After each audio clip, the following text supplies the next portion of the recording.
সরকারে যারা দায়িত্বে আছেন তাদের সমালোচনা চলবেই। দায়িত্বে থাকতে চাইলে সমালোচনা সহ্য করতে হবে, এমন মন্তব্য করেছেন বিরোধী দলীয় নেতা ও জামায়াতের আমির ডাক্তার শফিকুর রহমান।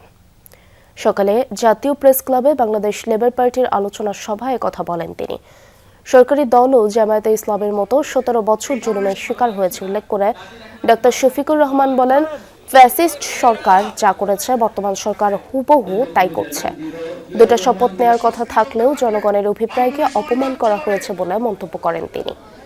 বলেন, জুলাইকে হারিয়ে যেতে দেয়া হবে না, যে কোনো কিছুর বিনিময়ে বাঁচিয়ে রাখা হবে জুলাইকে।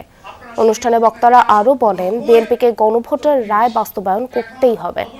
তারেক রহমান নিজ দলেই শত্রু নিয়ে ঘুরছেন, তাই তাকে আরো সতর্ক হওয়ার আহ্বান জানান। আমরা বিএনপিকে, বর্তমান সরকারকে একটা প্রতারক দল হিসাবে আমরা দেখতে চাই না, শাসক হিসাবে দেখতে চাই না। আমরা চাই তারা জনগণের সাথে দেওয়া ওয়াদাটা অন্তত রক্ষা করুক। যদি সমালোচনা সহ্য না করে তুষামতকারীকে আপনারা যদি প্রমোট করলেন, লালন করেন, মনে রাখবেন সেই তুষামতকারীরাই আপনাদেরকে বঙ্গোপসাগরে ডুবাইয়া ছাড়বে। বিরোধী দল লাগবে না। সেই পথ থেকে ফিরে আসুন, জনগণের অভিপ্রায়ের দিকে ফিরে আসুন।